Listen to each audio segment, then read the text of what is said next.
Bismillahirrahmanirrahim. Assalamualaikum warahmatullahi wabarakatuh. Allahumma sholli ala sayyidina Muhammad ala sayyidina Muhammad. Ya, seperti biasa Radio Silaturahim dan Rasil TV menampilkan acara renungan di bawah naungan Al-Quran bersama Ustaz Husain Alatas. Baik, Assalamualaikum Ustaz Husain. Waalaikumsalam warahmatullahi wabarakatuh. A'udzu billahi minasy syaithanir rajim. Bismillahirrahmanirrahim. Alhamdulillahi rabbil alamin.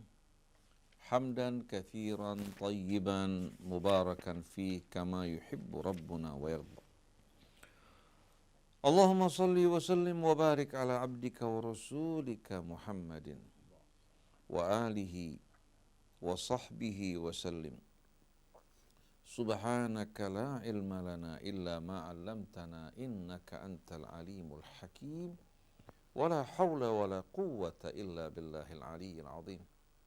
Allahumma la rabbana la tusallit alaina bidhunubina man la yakhafuka wa la yarhamuna waj'alna min ibadika syakirin al-mu'tasimina bihablik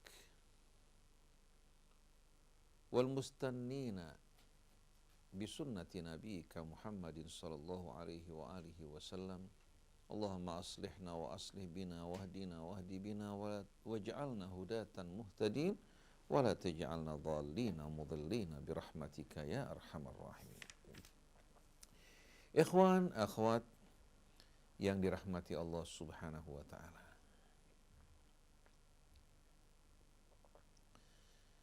Pada kesempatan hari ini, alhamdulillah, kita dapat kembali melanjutkan renungan kita di bawah naungan Al-Quran Al-Karim.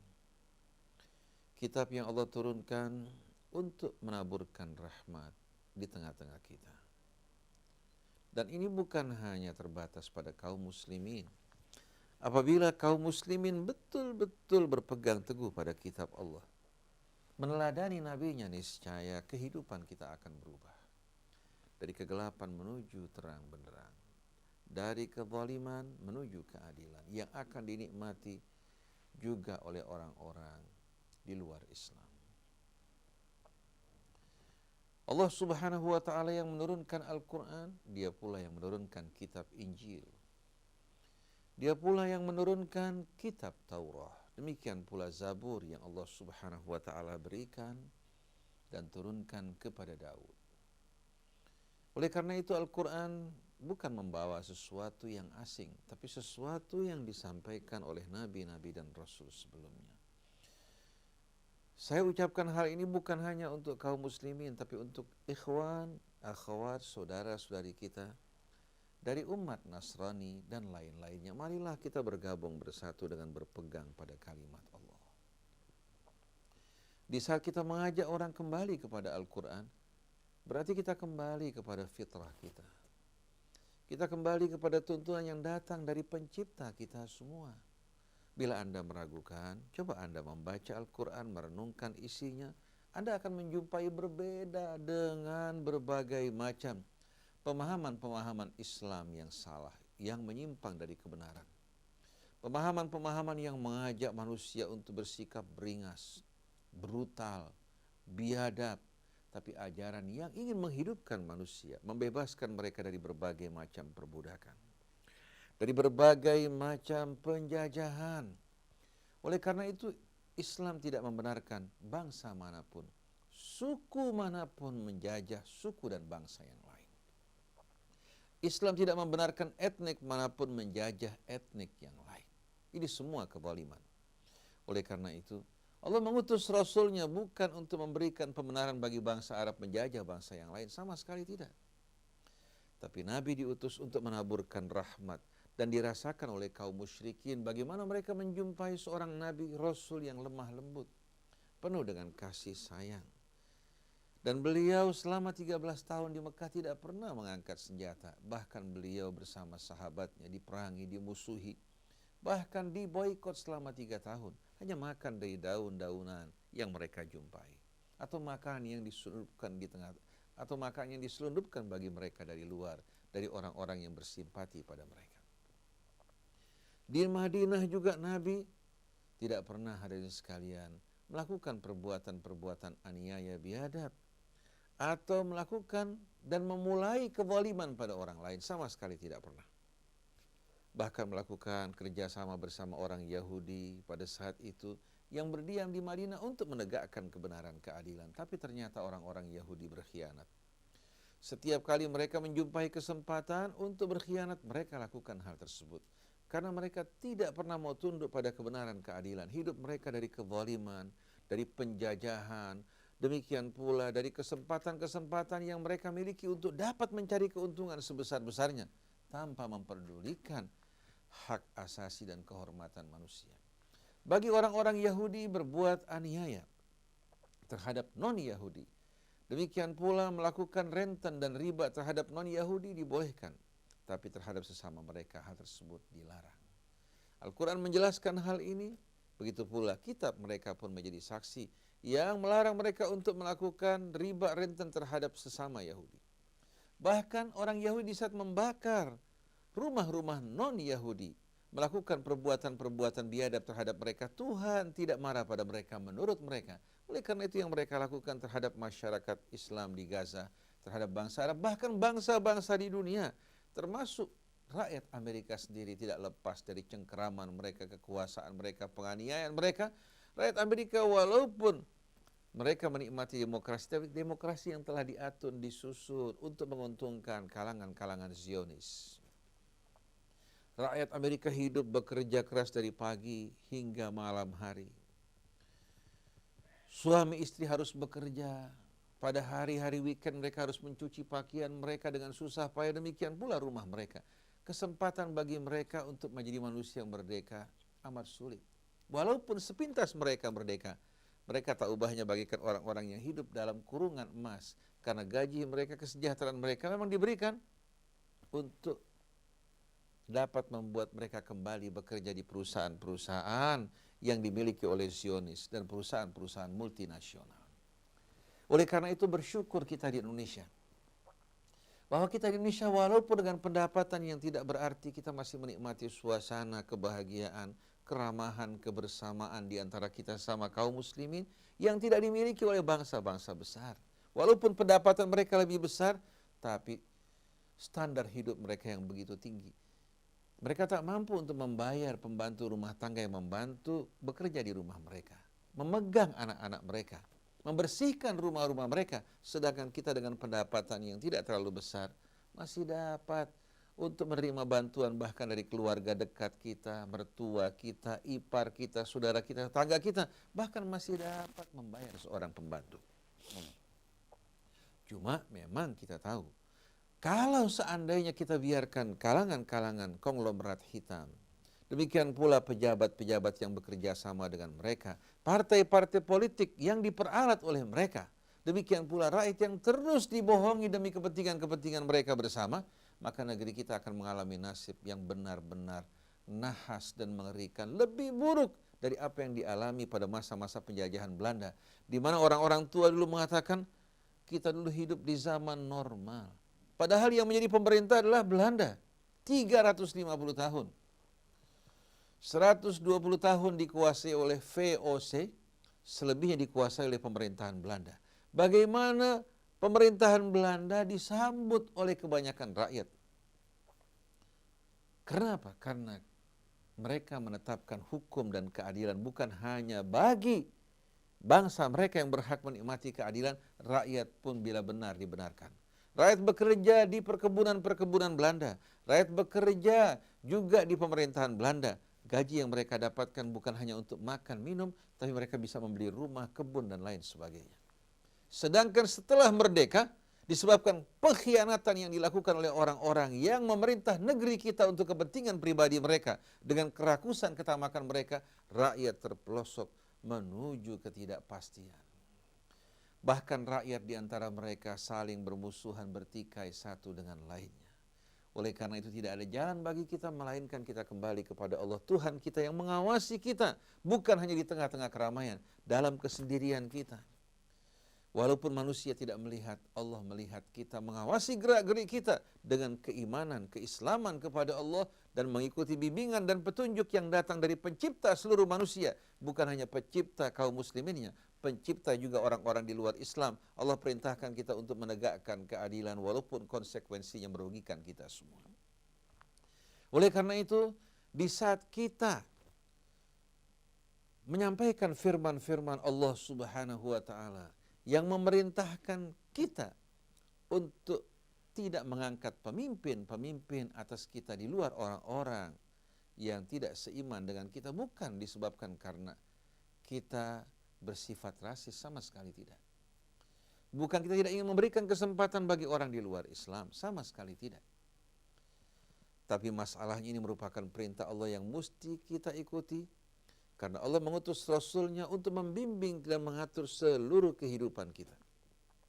Oleh karena itu kepemimpinan yang diakui oleh Allah dan diterima, pemimpin yang beriman, yang tunduk kepada Allah dan siap menegakkan keadilan dan menjalankan apa-apa yang Allah perintahkan dalam kitabnya. Dan hal ini tidak mungkin dapat dilakukan oleh pemimpin yang tidak beriman. Mustahil. Oleh karena itu kita berharap, memohon kepada Allah untuk membukakan hati bangsa kita seluruhnya. Bahwa selama ini betul banyak orang-orang Islam memimpin, tapi mereka hanya berpakaian Islam, sedangkan jiwa mereka kosong dari Islam. Mereka menjual bangsa kita, menjual juga rakyatnya untuk kepentingan-kepentingan asing di perusahaan-perusahaan mereka dengan outsourcing, tanpa memperdulikan keadaan mereka, nasib mereka. Dibutuhkan dipakai, selesai dipakai mereka buang begitu saja, bagikan baju-baju yang telah lapuk. Padahal Allah perintahkan kita untuk memperhatikan manusia. Dan itu merupakan amanat di atas pundak kita semuanya, bukan sebagai alat-alat produksi. Di saat bisa dipergunakan, tidak dibuang begitu saja, seperti yang dilakukan oleh kaum kapitalis. Begitu pula hadirin sekalian, Islam memperlakukan mereka bukan seperti yang dilakukan oleh orang-orang komunis yang menganggap, yang merampas hak-hak milik rakyat secara umum hingga menghambat persaingan dan usaha di antara mereka. Orang yang bekerja, yang berjuang disamakan dengan orang-orang yang tidak bekerja. Oleh karena itu Rusia pada masa-masa komunis mengalami kemunduran yang luar biasa, sampai untuk kebutuhan gandum mereka harus mengimpor dari Amerika, dari Kanada. Hutang luar negeri mereka melimpah ruah hingga tampil Putin untuk memperbaiki negara tersebut, membebaskan dari cengkeraman-cengkeraman mereka yang ingin memanfaatkan rakyat bangsa negara untuk kepentingan mereka, mengembalikan hak-hak rakyat tapi menegakkan keadilan, dan pemerintah melakukan intervensi dan kontrol terhadap mereka, kalangan-kalangan konglomerat yang ingin berbuat sesuka hati mereka. Hingga hak-hak rakyat terjaga, terpelihara. Rusia dapat bangkit kembali, berdikari, mandiri dan merdeka dari cengkeraman-cengkeraman mereka-mereka yang punya kepentingan dengan membodoh-bodohi rakyat, baik dari dalam maupun dari luar negeri mereka. Begitu pula Cina pada masa-masa komunis, bagaimana keterbelakangan mereka. Tapi ketika Cina memperbaiki pola hidup mereka, demikian pula pedoman negara mereka, mereka dapat bangkit, dapat maju. Cuma tanpa sama sekali hadirin sekalian bimbingan dan petunjuk Allah, mereka akan menjerumuskan rakyat mereka seperti yang dialami oleh negara-negara kapitalis. Oleh karena itu Islam bukan agama yang mengajarkan kepada kita kapitalisme. Bukan pula agama yang mengajarkan kita komunisme, tapi ajaran yang bertumpu atas iman kita, Islam kita kepada Allah, memandang semua makhluk di mata Allah Subhanahu wa taala sama. Semua makhluk memiliki kehormatan yang mesti kita jaga, kita bela, perjuangkan, baik dia muslim maupun non-muslim. Sedangkan pedang, senjata hanya diberlakukan bagi mereka-mereka yang berbuat aniaya. Oleh karena itu, marilah bersama-sama kita berupaya untuk kembali kepada kitab Allah, membacanya, meresapi, menghayatinya, mengamalkannya, bukan hanya sebagai buku bacaan, bukan hanya sebagai buku cerita, bukan hanya sebagai irama lagu yang kita kumandangkan, untuk membuka acara-acara kita, tapi sebagai pedoman hidup bagi setiap orang yang mengaku beriman kepada Allah Subhanahu wa taala. Ikhwan akhwat yang dirahmati Allah, pada pagi hari ini insya Allah bersama-sama kita akan membaca suratul Mumtahanah. Kita akan membaca suratul Mumtahanah. Itu surah yang keberapa? Al-Mumtahanah merupakan surah yang ke-60. Surah yang ke-60.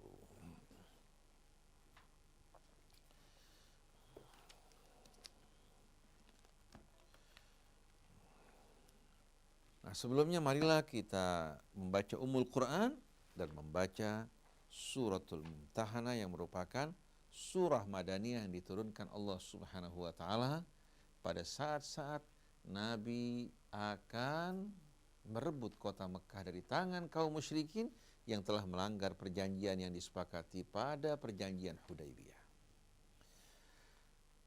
Nah, marilah kita membuka kajian renungan kita dengan membaca Ummul Quran terlebih dahulu.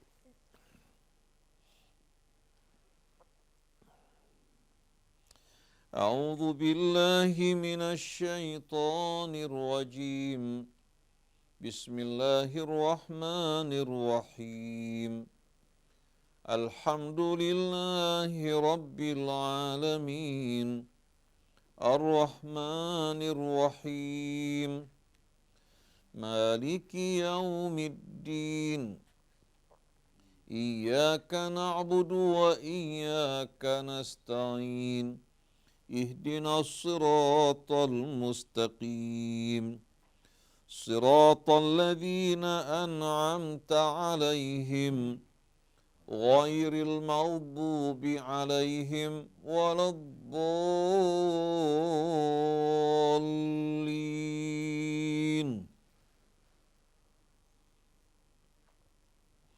بسم الله الرحمن الرحيم. يا أيها الذين آمنوا لا تتخذوا عدوي وعدوكم أولياء تلقون إليهم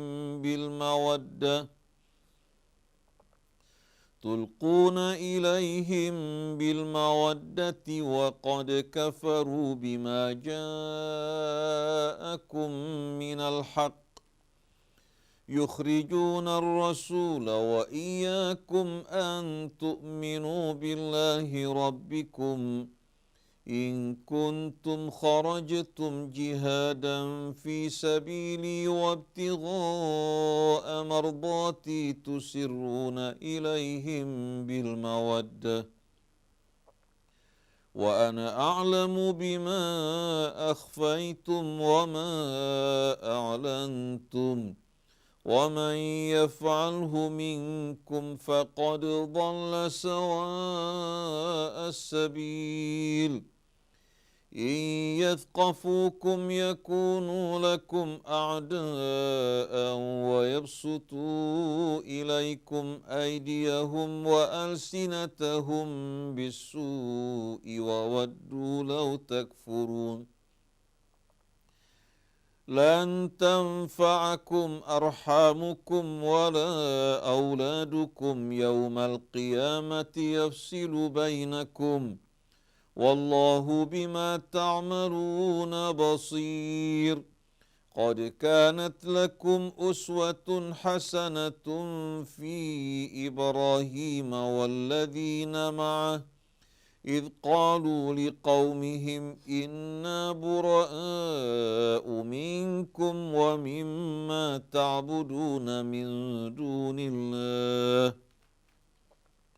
كفرنا بكم وبدا بيننا وبينكم العداوة والبغضاء أبدا حتى تؤمنوا بالله وحده إلا قول إبراهيم لأبيه لأستغفرن لك وما أملك لك من الله من شيء ربنا عليك توكلنا وإليك أنبنا وإليك المصير ربنا لا تجعلنا فتنة للذين كفروا واغفر لنا ربنا إنك أنت العزيز الحكيم لقد كان لكم فيهم أسوة حسنة لمن كان يرجو الله واليوم الآخر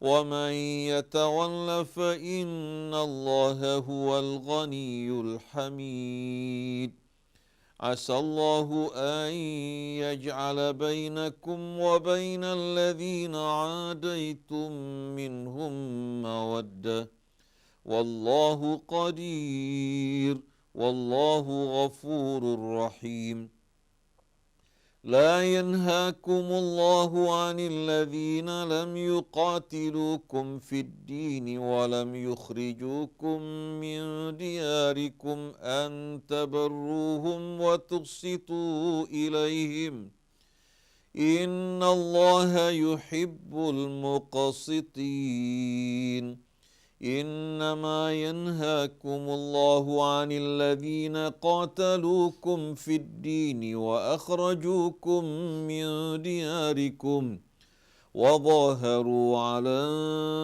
إخراجكم أن تولوهم ومن يتولهم فأولئك هم الظالمون صدق الله العظيم صدق الله العظيم وصدق رسوله الكريم ونحن على ذلك من الشاهدين. Ikhwan akhwat yang dirahmati Allah Subhanahu wa taala, pada tahun ke-8 dari hijrahnya Nabi kita Muhammad sallallahu alaihi wasallam, setelah pelanggaran yang dilakukan kaum musyrikin pada perjanjian Hudaibiyah yang telah disepakati bahwasannya suku-suku bangsa Arab yang ingin berada di bawah naungan kaum muslimin, mereka tidak boleh sama sekali mengganggunya. Begitu pula umat Islam berjanji untuk tidak mengganggu suku-suku bangsa Arab yang berada di bawah naungan kaum musyrikin. Artinya masing-masing menjaga keamanan orang lain. Tapi ternyata salah satu sekutu kaum muslimin dari bangsa Arab yang masih belum beriman, mereka masih belum beriman, tapi mereka merasa lebih aman berada di bawah naungan Nabi kita dan kaum muslimin yang selama ini selalu menegakkan keadilan. Ternyata diganggu oleh kaum musyrikin. Gangguan ini berarti merupakan satu pelanggaran terhadap perjanjian. Ketika mereka datang mengadu kepada Nabi kita Muhammad SAW akan pelanggaran yang dilakukan kaum musyrikin di Mekah, langsung Nabi mengatakan, sekarang telah tiba waktunya bagi kita untuk menghukum mereka, memerangi mereka akibat pelanggaran yang mereka lakukan. Maka Nabi berbicara di tengah-tengah para sahabat bahwa beliau akan melakukan invasi ke Mekah, memberikan hukuman terhadap mereka yang melanggar perjanjian. Nah, ketika Nabi mengumumkan akan menyerbu kaum musyrikin di Mekah, memerangi mereka, menghukum mereka akibat pelanggaran mereka, salah seorang sahabat yang bernama Hatib bin Abi Balta, hatinya bergelisah, memikirkan keluarganya yang masih berada di Mekah. Maka dia segera bergegas-gegas membuat sepucuk surat yang dikirimkan ke keluarganya melalui seorang wanita yang akan berangkat ke Mekah, memberitahukan mereka bahwa Rasulullah SAW akan menyerbu dan datang membawa pasukan memerangi kaum musyrikin di Mekah akibat dari pelanggaran perjanjian mereka. Meminta kepada mereka paling tidak untuk menyingkir dan mencari aman. Padahal dalam peperangan dibutuhkan unsur kejutan. Nah, di saat Hatib bin Abi Balta mengirimkan surat ini, pasti beritanya akan apa? Akan tembus. Berarti mereka akan bersiap-siap ya, menghadapi kaum muslimin. Nah, apa yang dilakukan Hatib bin Abi Balta? Allah beritahukan kepada Rasulnya bahwa salah seorang sahabat pun mengirim surat kepada keluarganya di Mekah ya, demi kepentingan mereka, hendaknya surat tersebut kamu ambil kembali. Maka Rasulullah kirim Ali bin Abi Thalib bersama beberapa sahabat berangkat untuk apa? Memburu wanita tersebut yang membawa surat. Waktu didatangi si wanita tidak mengakui. Akhirnya diancam, baru dia mengembalikan surat tersebut yang disembunyikan di kepalanya. Diserahkan kepada Rasulullah SAW, lalu Rasulullah memanggil Hatib bin Abi Balta. Kenapa kamu lakukan hal ini? Kau memberikan bisikan kepada ya kaum musyrikin, walaupun itu keluarga kamu, yang akan membuat apa? Unsur kejutan akan hilang dan merugikan kita dalam apa? Dalam strategi dan taktik peperangan. Kamu berpihak kepada mereka. Dijawab oleh Hatib bin Abi Balta. Pada saat itu Sayyidina Umar sudah marah mengatakan, "Da'ni aqtulhu ya Rasulullah, biar saya bunuh ini orang, wahai Rasulullah." Rasulullah mengatakan, coba dengarkan alasannya. Hatib mengatakan, "Ya Rasulullah, sahabat-sahabatmu yang lain, mereka memiliki orang-orang yang menjadi tempat perlindungan mereka. Sedangkan keluarga saya tidak ada. Saya hanya sekedar mengirimkan surat untuk memberikan peringatan kepada mereka." Akhirnya Rasulullah memberikan maaf pada Hatib bin Abi Balta'ah, dan dia termasuk orang yang ikut berperang dalam peperangan Badar. Artinya bukan dari sahabat biasa, termasuk minal badriyin, orang yang ikut dalam peperangan Badar. Akhirnya Rasulullah SAW berikan maaf ya, akibat kebodohannya memberikan peringatan, dan turunlah ayat suratul Mumtahanah ini yang memberikan peringatan kepada kaum muslimin untuk tidak menjadikan orang-orang kafir sebagai wali-wali mereka. Tidak menjadikan orang kafir sebagai wali-wali mereka. Karena tindakan yang dilakukan walaupun untuk keluarganya sama dengan apa? Dengan seolah-olah berpihak kepada mereka. Padahal Allah tegaskan, kalau ayah ibu kita lebih mengutamakan kekafiran, kita tidak boleh sama sekali apa? Menjadikan mereka sebagai wali kita. Kita hanya dibolehkan berbakti kepada mereka sebagai anak. Tapi kalau seandainya anak bertemu dengan ayah di medan perang,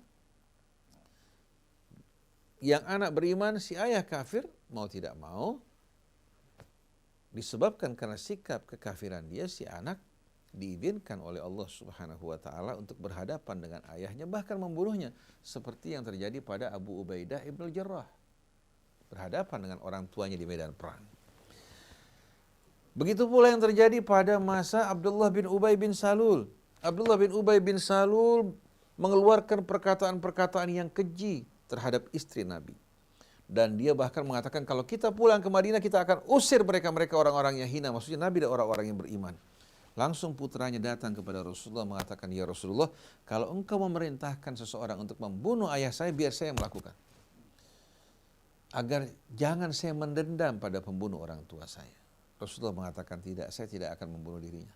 Jangan orang mengatakan Muhammad membunuh sahabat-sahabatnya. Kita perlakukan dia ya, sesuai dengan apa yang ditampakkan sebagai orang Islam. Adapun hisabnya kembali kepada Allah Subhanahu wa Ta'ala." Jadi bagaimana sang anak datang kepada Nabi siap untuk menghukum orang tuanya walaupun dengan membunuhnya. Kalau Rasulullah memerintahkan seorang untuk membunuh orang tuanya akibat dari perbuatannya.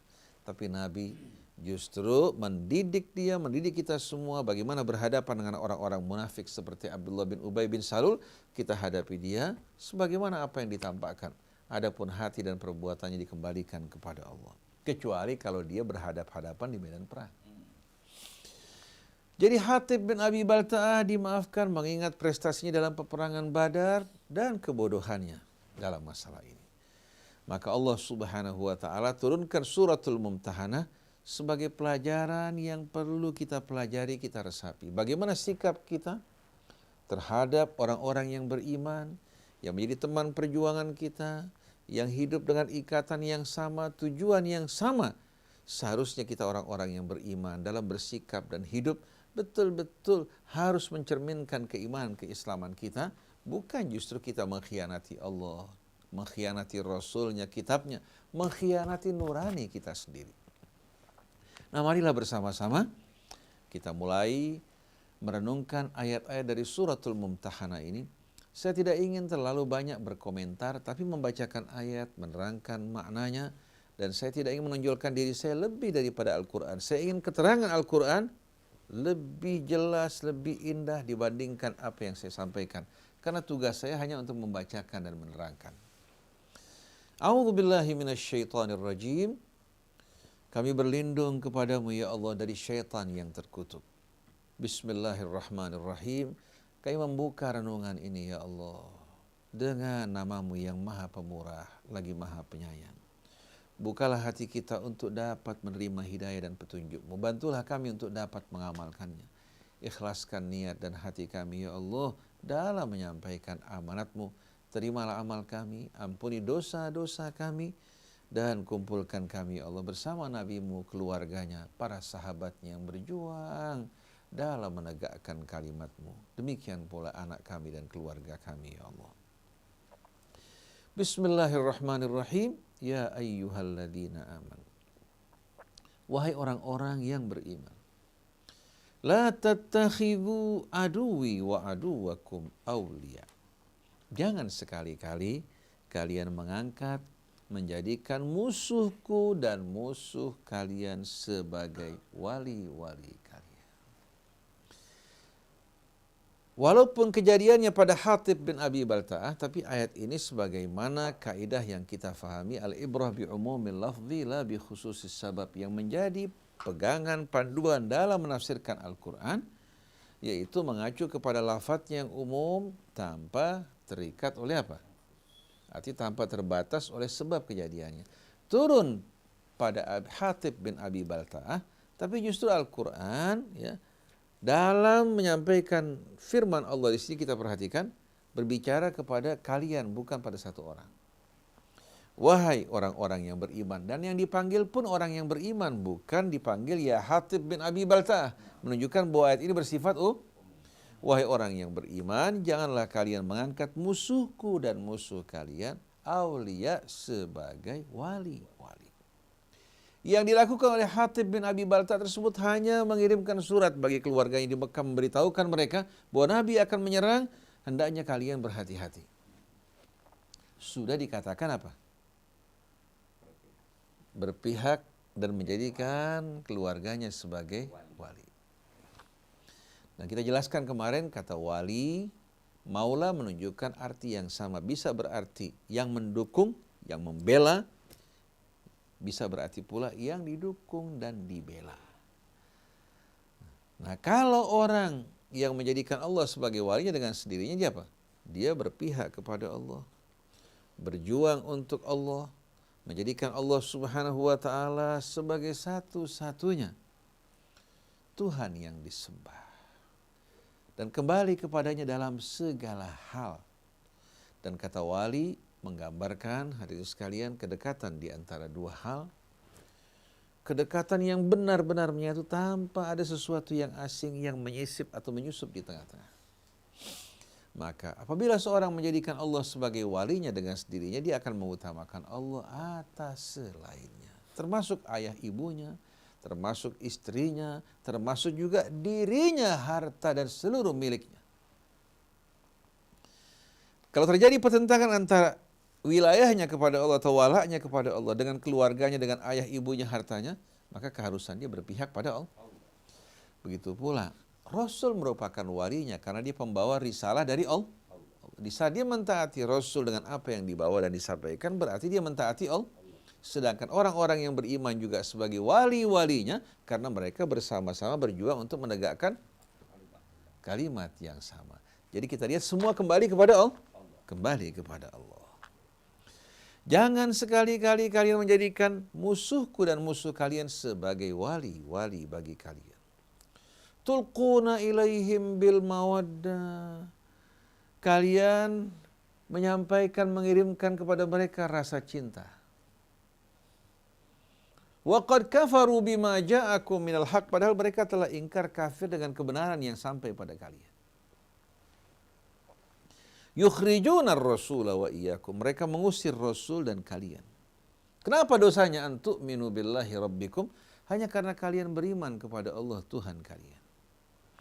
In kuntum kharajtum jihadan fi sabili wabtigha'a mardhati, bila kalian keluar untuk berjihad di jalanku, mengharapkan ridhaku, tusirruna ilaihim bil mawaddah, kalian mengirimkan atau membisikkan kecintaan kepada mereka. Wa ana a'lamu bima akhfaitum wa ma a'lantum, dan aku ini lebih mengetahui tentang apa yang kalian sembunyikan dan kalian tampakkan. Wa may yaf'alhu minkum faqad dhalla sawa'as sabil, siapa yang melakukan perbuatan seperti ini di antara kalian, maka dia tersesat atau benar-benar tersesat dari jalan yang lurus. Jadi kejadiannya pada Hatib bin Abi Balta'ah yang mengirimkan surat, tapi di sini Allah Subhanahu wa taala melakukan kecaman dan peringatan untuk tidak mengirimkan, membisikkan kecintaan kepada mereka yang memerangi Allah, yang memerangi diri mereka, yang ingkar kepada kebenaran yang disampaikan oleh Rasul untuk mereka. Siapa yang melakukan hal ini, maka dia telah benar-benar tersesat dari jalan yang lurus. In yathqafukum yakunu lakum a'da'a wa yabsutu ilaikum aydiyahum wa alsinatahum bisu wa waddu law takfurun. Kalau mereka menjumpai kalian, menangkap kalian, mereka pasti akan menjadi musuh bagi kalian. Dan mereka pasti akan mengulurkan tangan mereka kepada kalian. Demikian pula lidah mereka. Mereka pasti akan membentangkan, mengulurkan tangan mereka, begitu pula lidah mereka terhadap kalian dengan perbuatan-perbuatan buruk. Kalau mereka tidak mampu menggunakan tangan, mereka menggunakan mulut mereka. Kalau perlu melakukan pembusukan yang bermacam-macam. Itu kalau mereka berkuasa, mereka mampu, mereka menghadapi kalian dalam posisi kuat, menangkap kalian, yang mereka lakukan, mereka akan membentangkan tangan mereka untuk mengganggu kalian, menyakiti kalian, begitu pula dengan lidah-lidah mereka. Wa waddu law takfurun, dan mereka bahkan berhasrat, berminat agar kalian terpelosok, terjerumus dalam kekafiran. Mereka berharap kalian apa? Untuk terjerumus kembali ke dalam kekafiran. Oleh karena itu dalam suratul Baqarah Allah terangkan, waddal ladzina kafaru min ahlil kitabi law yudillunakum min ba'di waddal ladzina kafaru min ahlil kitab law yaruddukum min ba'di imanikum kuffaran hasadan min indi anfusihim min ba'di ma tabayyana lahumul haq. Orang-orang yang kafir dari ahli kitab ini berhasrat, berminat, berusaha untuk mengembalikan kalian ke dalam kekafiran setelah kalian beriman. Kenapa? Hasadan min indi anfusihim, karena rasa dengki, iri dari diri mereka. Mereka melihat orang-orang beriman kepada Allah, kepada Rasulnya, pada kitabnya, pada dahulu merupakan orang-orang musyrik. Atau mereka beriman, sedangkan orang Yahudi yang dulu menyampaikan kabar gembira, ternyata menentang kebenaran karena tidak sesuai dengan hawa nafsu mereka. Bagaimana mereka nggak dengki? Kalau satu orang mendapatkan keuntungan yang begitu besar, sedangkan dia tidak dapat apa-apa, iri nggak? Jadi orang-orang Yahudi yang menolak Nabi bukan karena tidak tahu. Mereka mengenal Nabi seperti mereka mengenal anak-anak mereka. Bahkan dulu mereka yang menyampaikan kabar gembira. Tapi rasa dengki di hati mereka berupaya untuk mengembalikan kalian ke dalam kekafiran kalau mereka mampu. Betul tidak? Oleh karena itu Allah Subhanahu wa taala ingatkan kita, tapi kita ini sama sekali nggak mau diperingatkan. Allah merasa pintar sendiri. Walan tarda ankal yahud walan nasara hatta tattabi'a millatahum. Sekali-kali baik orang Yahudi maupun Nasrani tidak akan pernah suka, ridha kepada kalian kecuali kalau kalian ikuti cara hidup mereka. Mereka tidak berhalangan untuk membiarkan kalian mengaku sebagai orang Islam. Mengaku sebagai orang biar sholat Jum'ah, sholat 5 waktu nggak jadi soal. Tapi dalam cara hidup apa? Mau menyesuaikan diri mereka dengan cara hidupnya orang yang nggak beriman. Jadi kalau mereka diajak korupsi, mereka sambut. Diajak minum minuman keras, dia sambut. Diajak berzina, oke. Diajak melakukan perbuatan khianat, siap. Itu yang mereka inginkan. Jadi baca Al-Quran dengan irama yang indah, silahkan. Bahkan cetak Al-Quran yang banyak, bangun masjid yang banyak, biar gontok-gontokan. Tapi kalau ingin mengamalkan Al-Quran, ingin mengikuti tuntunan Allah, mereka tidak akan biarkan sama sekali. Jadi tetap pakaian Islam, tapi milahnya siapa? Milah mereka. Jadi walan tardu ankal yahudu walan nasara hatta tattabi'a millatahum. Orang Yahudi maupun Nasrani tidak akan ridho sampai kalian mengikuti milah mereka. Nah, kalau ulama-ulama kiainya sudah memberikan fatwa yang menyenangkan mereka, yang memberikan kesempatan buat mereka memimpin kaum muslimin, bahkan toleransi terhadap berbagai macam penyimpangan mereka, mereka akan bilang apa? Ini seorang cendikian yang betul-betul apa? Cendikian muslim yang luar biasa, cendikian muslim yang betul-betul toleran, cendikian muslim yang betul-betul memiliki pengaruh yang amat besar, mendapatkan penghargaan, hadiah-hadiah, kalaupun diberikan hadiah Nobel. Diberikan hadiah untuk perdamaian. Hadiah penghargaan yang bermacam-macam. Oleh karena itu saya lebih kagum kepada John Lennon. Saya lebih kagum kepada John Lennon. Walaupun dia seorang yang hidup dalam suasana glamor, minum minuman keras, sebagai seorang penyanyi. Tapi dia masih memiliki rasa kemanusiaan, kehormatan. Ketika Ratu Inggris memberikan dia gelar penghargaan, dia kembalikan. Dia mengatakan, "My Lord, saya terima penghargaan ini, saya kembalikan." Karena protes dia terhadap apa yang dilakukan Inggris di Nigeria. Negara yang penduduknya berkulit hitam, ketika Inggris terlibat dalam penganiayaan di Nigeria, dia kembalikan penghargaan tersebut sebagai bentuk protes dia sebagai seorang yang memiliki kesadaran dan kemanusiaan. Tapi yang menyedihkan ketika kita jumpai raja-raja Saudi di antaranya menerima penghargaan dari Ratu Inggris. Bahkan penghargaan tersebut dalam bentuk salib seperti yang diberikan pada beberapa raja. Penghargaan tersebut diberikan kepada siapa? Kepada raja-raja yang menguntungkan mereka, kebijakan-kebijakan yang berpihak kepada kepentingan asing. Oleh karena itu saya sedih sekali ketika saya mendengar bahwa Presiden SBY mendapatkan apa? Penghargaan dan gelar Satria Salib dari Ratu Inggris. Coba dia bertanya, ini penghargaan diberikan untuk apa? Padahal pada saat itu kita tahu bahwa orang yang berjuang untuk kepentingan Papua merdeka berbasis di Inggris pada saat itu. Bahkan mereka melakukan demo. Dia menerima penghargaan sebagai Satria Salib. Satria Salib, penghargaan yang seharusnya kita buang. Ini bukan penghargaan, tapi penghinaan. Oleh karena itu saya ingat kepada Syekh Dasuki, seorang alim dan seorang tokoh Azhar terkemuka, ketika Napoleon Bonaparte masuk ke Mesir, dengan membawa pasukannya, lalu dia memanggil pemuka Al-Azhar. Nah, di antaranya Syekh Ad-Dasuki. Begitu datang ke hadapan Napoleon diberikan penghargaan atau bintang penghargaan, dia buang bintang penghargaan tersebut. Apakah ini penghargaan atas penjajahan yang kami harus terima? Penghargaan atas apa? Atas kesediaan kami untuk menerima sebagai rakyat yang terjajah. Oleh karena itu penghargaan yang datang dari luar jangan kita terima begitu saja. Baik penghargaan yang datang dari Amerika, dari Inggris, dari mana-mana tempat. Kita menerima penghargaan tersebut tapi dengan mengorbankan kebenaran, ini harus ditolak. Oleh karena itu saya merasa heran bangsa kita ini. Kita tahu bagaimana Westerling melakukan pembantaian terhadap masyarakat kita. Tidak kurang dari 40.000 orang yang dibantai oleh Westerling.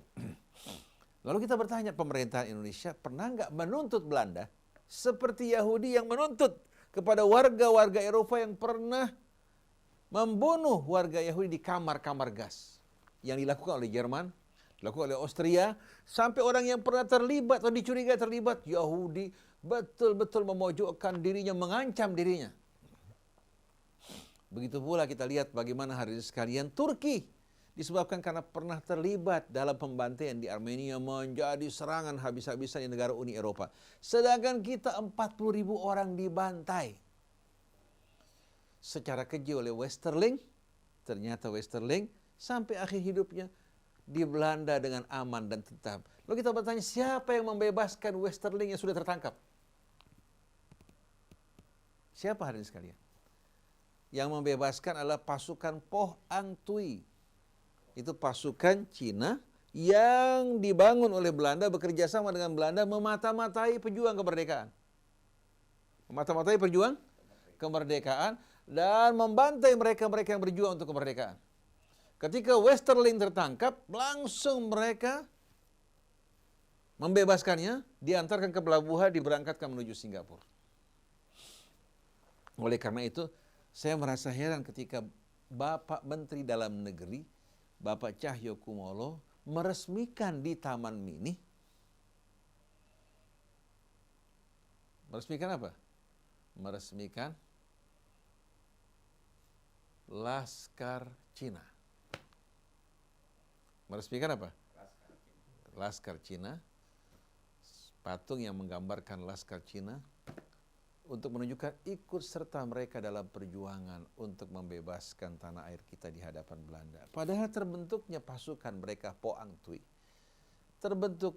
dibentuk oleh Belanda untuk kepentingan Belanda memata-matai pejuang-pejuang kita. Kita lupa akan hal ini. Tanya pada orang-orang tua yang usianya 75 tahun, 80 tahun tahu sejarah ini. Tapi ini bukan berarti seluruh masyarakat Tionghoa dan Cina, karena di antara mereka ada orang-orang yang punya ketulusan, keikhlasan, bahkan banyak dari orang-orang Islam yang berpihak kepada, contohnya Masjid Kebon Jeruk di tengah-tengah kota yang membangun mereka. Masjid Kebon Jeruk itu dibangun oleh orang-orang Chinese. Begitu pula sebagaimana yang saya ceritakan kemarin, istri dari Brawijaya kelima, Ibu Raden Fatah seorang Chinese.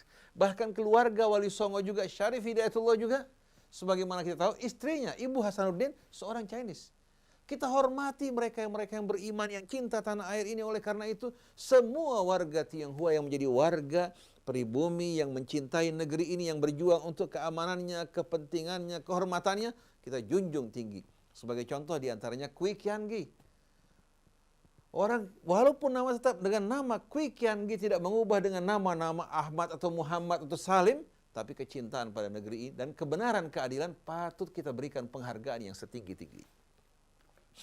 Tapi terhadap penguasa Tionghoa atau Chinese yang berpihak kepada Taipan, kepada grup Podomoro, yang berpihak kepada konglomerat-konglomerat hitam, yang berlaku kasar, berbicara kotor, menimbulkan juga persoalan, dan yang dikhawatirkan sikap, kebijakan, dan perbuatan ini akan menimbulkan konflik internal, perang etnik, juga perang agama akibat ulah perbuatannya. Saya curiga jangan-jangan dia dibayar untuk menciptakan semua ini. Oleh karena itu umat Islam tidak menuntut lebih daripada hak mereka di tengah-tengah mayoritas Islam. Hendaknya yang diangkat pemimpin yang di tengah-tengah mayoritas Kristen, silahkan orang Kristen yang naik. Di tengah masyarakat Hindu, silahkan orang Hindu yang memimpin. Tapi di tengah mayoritas Islam, dengan sendiri sesuai dengan keimanan kaum muslimin, sesuai dengan perintah Al-Quran yang tidak dapat ditawar-tawar, yang memimpin adalah orang-orang yang beriman untuk keamanan kita bersama. Oleh karena itu saya khawatir orang-orang Tionghoa, Cina yang berusaha dengan jujur, bersih, aman, di saat terjadi kerusuhan, para perusuh tidak dapat membedakan antara orang baik dan orang yang tidak baik, yang jujur dan tidak jujur. Orang-orang yang berusaha bekerja keras dengan baik dengan orang-orang yang berkhianat. Sedangkan para Taipan tiap ada masalah, seperti tahun 98 mereka lari ke luar negeri mencari aman. Mereka bawa uang, mereka tinggal meninggalkan aset-aset jaminan yang tidak berharga sama sekali. Begitu mereka kembali, aset digadaikan, mereka beli lagi dengan harga murah. Padahal hutang luar negeri mereka melimpah ruah seperti kasus BCA dan lain sebagainya. Oleh karena itu sampai kapan kita ini akan menjadi orang-orang dewasa? Maka kita mengingatkan kepada aparat TNI kita, kepolisian kita, begitu pula kepada bangsa Indonesia yang mencintai tanah air ini. Lindungi bangsa kita dari perpecahan, pertikaian, pertentangan. Demikian pula kerusuhan yang direkayasa dan direncanakan untuk kepentingan baik Zionis Timur maupun hadirin sekalian Taipan Barat yang merusak negeri kita demi kepentingan pribadi mereka. Allah ingatkan apabila mereka berkuasa terhadap kalian, berhadapan dengan kalian, menangkap kalian, mereka tidak akan canggung-canggung untuk mengulurkan tangan mereka, lidah mereka, melakukan perbuatan dan perkataan buruk terhadap kalian yang menyakiti hati kalian. Dan mereka ingin kalian terpelosok dalam kekafiran. Lan tanfa'akum arhamukum wala auladukum, tak akan berguna bagi kalian hubungan rahim kalian maupun anak-anak kalian. Yaumal qiyamah, di hari kiamat nanti.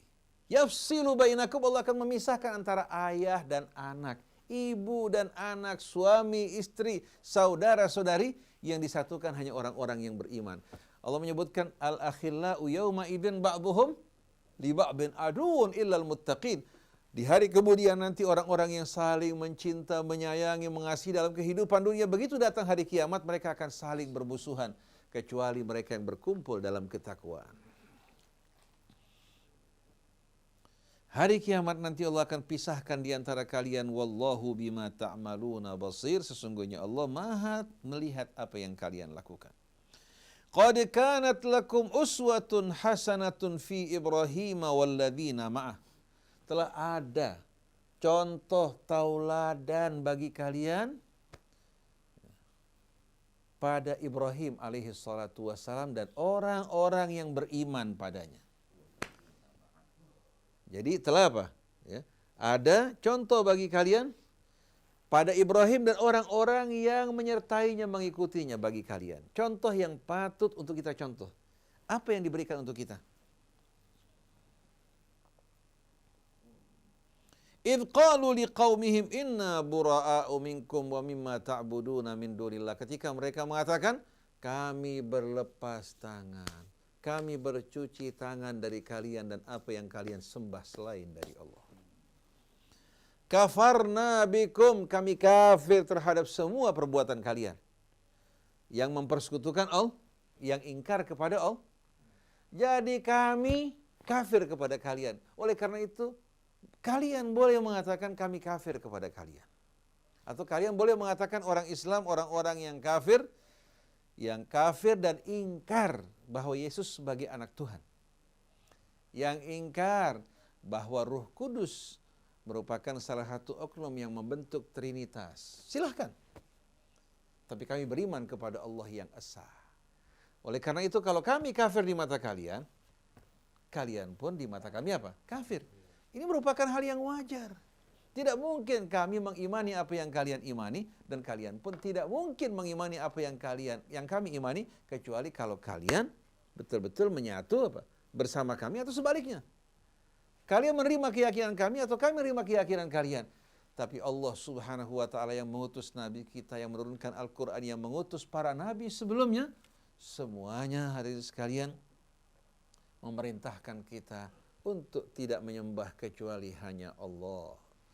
Tidak mengangkat sebahagian kita sebagai sembahan-sembahan selain dari Allah. Dan bersatu dalam kalimat yang sama. Ini merupakan perintah dari Allah. Kalau kalian menyambut untuk kebaikan kalian. Kalau kalian menolak, maka saksikanlah bahwa kami adalah orang-orang yang berserah diri kepada Allah Subhanahu wa ta'ala. Jadi telah ada bagi kalian pada Ibrahim dan orang-orang yang mengikutinya suri tauladan yang sebaik-baik. Ketika mereka berkata pada kaum mereka, sesungguhnya kami bercuci tangan dari kalian dan apa yang kalian sembah selain dari Allah. Kafarna bikum, kami ingkar, kafir terhadap apa-apa yang kalian lakukan. Wa bada bainana wa bainakumul adawatu wal baghdha'u abadan hatta tu'minu billahi wahdah. Dan di antara kami dan kalian terdapat permusuhan dan kebencian untuk selama-lamanya. Hingga kalian beriman kepada Allah yang esa. Kenapa? Kita harus betul-betul menanam dalam diri kita kebencian dan permusuhan. Kebencian bukan kepada personnya, bukan kepada manusianya. Kebencian terhadap pelanggaran, penyimpangan, kesyirikan yang bertolak belakang dengan kebenaran. Allah Subhanahu wa taala wali kita yang menciptakan kita, yang mengajarkan kita berbagai macam pengetahuan, yang melimpahkan nikmat rizkinya atas kita semuanya. Kita berasal dari Allah, kembali kepada Allah. Bagaimana kita dapat menerima, mencintai, mengakui perbuatan-perbuatan yang tidak benar. Maka antara kami dan kalian, dengan sikap kalian yang menyembah selain Allah, mempersekutukan Allah, terdapat jurang pemisah, permusuhan dan kebencian untuk selama-lamanya hingga kalian beriman kepada Allah semata.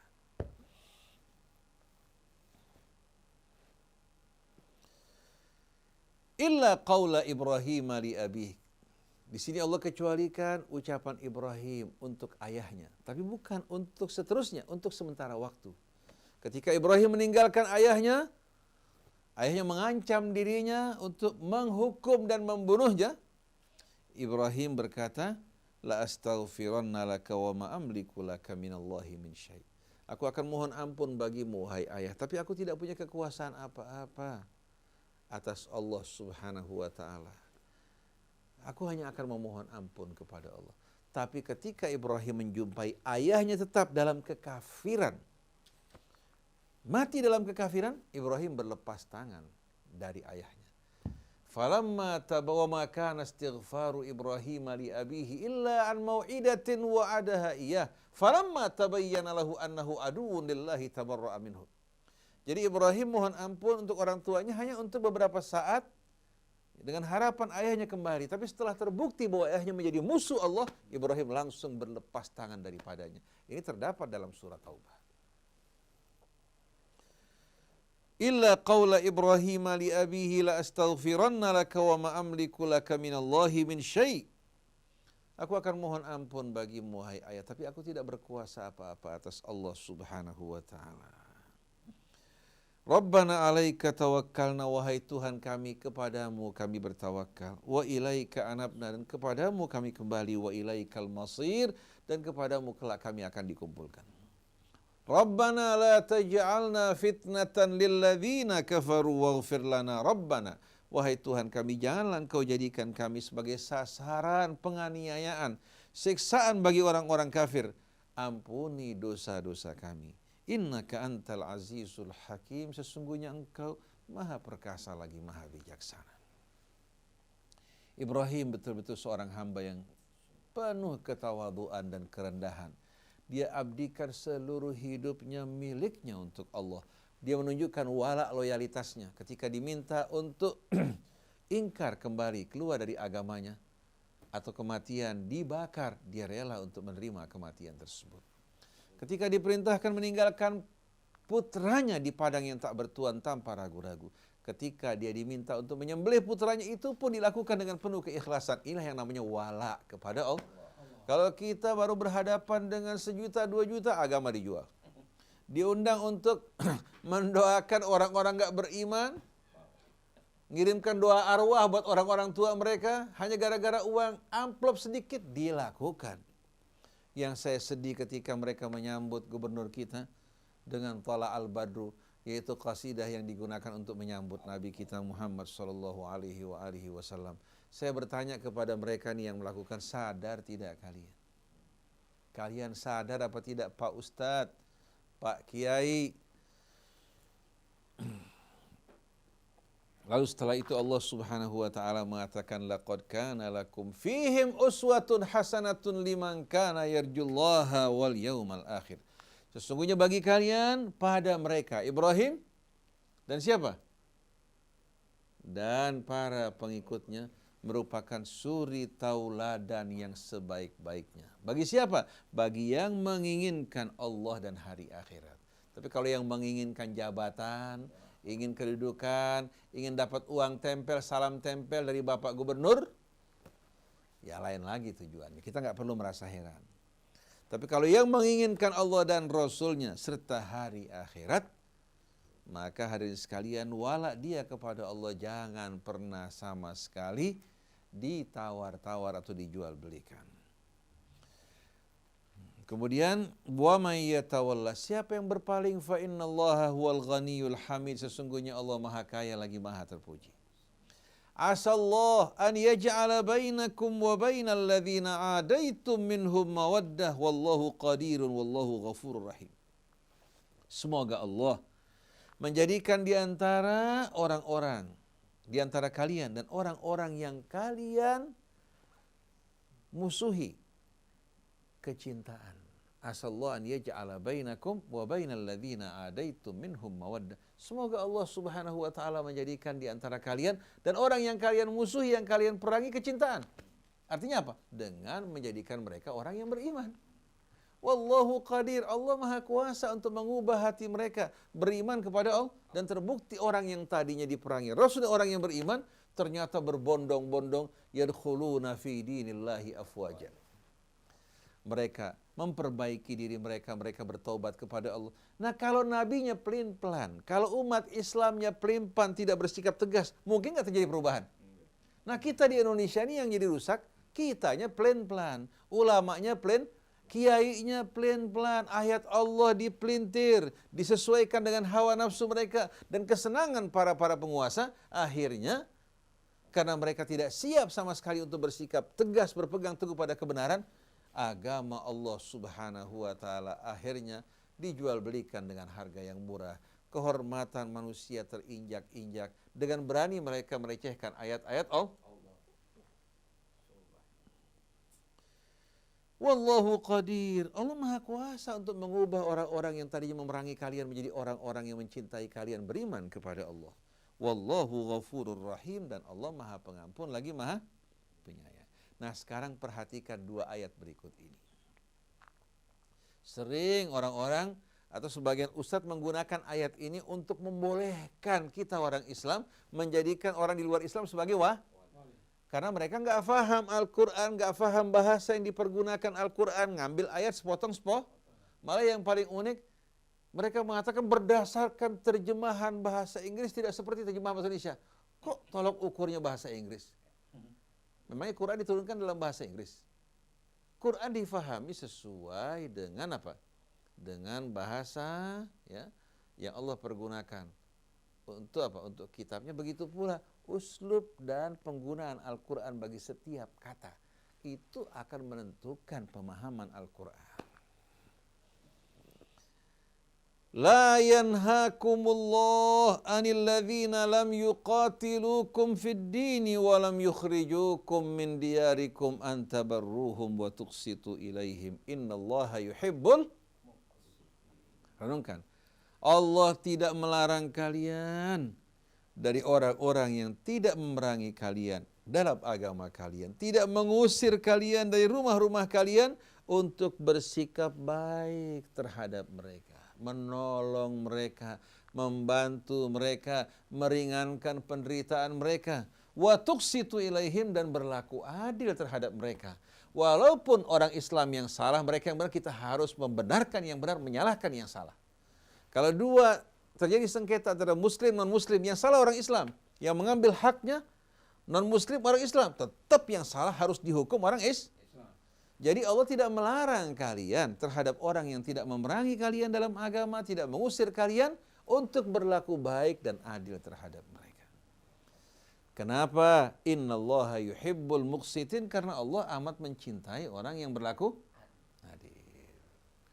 Perhatikan di sini, yang boleh bersikap baik dan adil, bukan menjadikan mereka sebagai Maka ayat berikutnya lihat, innama yanhakumullah, tapi Allah melarang kalian, anil ladzina qatalukum fid din, dari orang yang memerangi kalian dalam agama. Kemudian wa akhrajukum min diyarikum, mengusir kalian dari rumah-rumah kalian. Wa dhaharu ala ikhrajikum, bahkan kerjasama untuk mengusir kalian. Anta wallahum, Allah larang kalian menjadikan mereka sebagai wali kalian. Wa may yatawallahum fa ulaika humudz zalimun, siapa yang menjadikan mereka sebagai walinya, maka mereka orang yang zalim. Di sini Allah bukan mengatakan antabarruhum atau antuksitu ilaihim, tapi antawallahum. Kalau pada masa biasa saja mereka nggak merangi kita nggak boleh jadikan mereka sebagai wali kita, apalagi kalau memerangi. Yang boleh kita bersikap baik, adil terhadap mereka yang tidak mengganggu memerangi kita. Ayatnya gamblang, ayatnya jelas, tapi orang-orang yang hatinya sakit menginginkan dunia, yang hidup di Menara Gading, di tengah-tengah kalangan elit, mendapatkan pujian sebagai intelektual, sebagai tokoh terkemuka Islam cendekiawannya, mereka memberikan fatwa tanpa melihat rakyat di bawah penderitaan mereka bagaimana. Kayak dokter nggak lihat pasien, nggak tahu keadaan, langsung berikan obat. Akhirnya pasiennya mati. Ini kan bahaya sekali kan? Seharusnya dokter lihat pasiennya, periksa lebih dulu, baru kasih berikan karena bisa saja obat yang cocok buat seseorang nggak cocok buat orang lain karena pengaruh dari alerginya atau berat badannya kan. Ini main bagi-bagiin obat aja. Dan herannya agama percis kayak toko obat sekarang. Agama kayak toko. Kalau di Singapura orang kalau mau beli obat bebas paling Panadol. Tapi kalau beli obat dokter nggak boleh sama sekali. Harus betul-betul diperiksakan karena apa? Obatnya racun. Obat ini racun bisa menimbulkan ancaman dan bahaya. Kok sampai apa? Sampai dibiarkan orang apa? Sembarangan beli obat. Kalau yang dapat bimbingan dari dokter pasti boleh. Nah, begitu juga ulama-ulama sering kali membagi-bagikan fatwa percis kayak orang-orang memberikan obat tanpa melihat kondisi pasien sama sekali. Jadi wal'iyadzubillah, kita mohon pada Allah perlindungannya, mohon ampunannya, mohon rahmatnya, mohon dihidupkan dalam keadaan muslimin, dalam keadaan mukminin, diwafatkan juga dalam keadaan muslimin, mukminin, dan tetap wala kita untuk Allah dan Rasulnya. Semoga insya Allah DKI kita akan dipimpin oleh orang yang beriman, yang bertakwa, yang tawakal pada Allah, dan umat Islam ikut mengontrol. Kalau dia melakukan penentangan, penyimpangan, ambil kerahnya, turunkan. Kalau nggak bisa diberikan peringatan, gantikan dengan yang lain. Mudah-mudahan Allah Subhanahu wa taala mendukung perjuangan kita, mengikhlaskan niat kita, dan tidak menjadikan kita orang-orang yang congkak dan menyombongkan diri. Subhanakallahumma wa bihamdik, asyhadu an la ilaha illa anta astaghfiruka wa atubu ilaik, wal afu minkum, wassalamualaikum warahmatullahi wabarakatuh. Kita dengarkan tadi renungan di bawah naungan Al-Quran bersama Ustaz Husain Alatas yang mengambil surat Al-Mutahanna atau surat ke-60 ayat 1 sampai dengan 13, juga surat Taubah ayat 114. Saya Muhammad Krisna, kemudian juga Andri Seruput, Ondi, Acit, dan di atas siapa ya? Fajar. Mohon pamit. Wabillahi taufiq wal hidayah. Wassalamualaikum warahmatullahi wabarakatuh.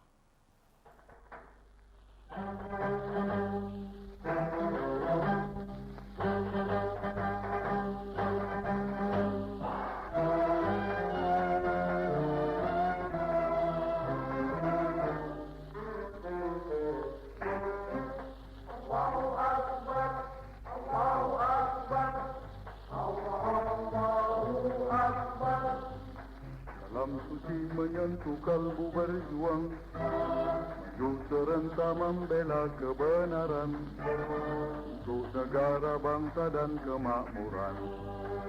Hukum Allah tegakkan, hukum Allah tegakkan. Allahu Akbar, Allahu Akbar, Allahu Akbar.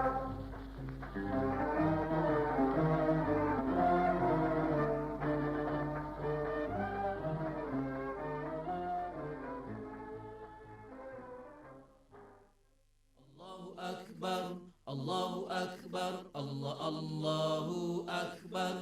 Kalam suci menyentuh kalbu berjuang.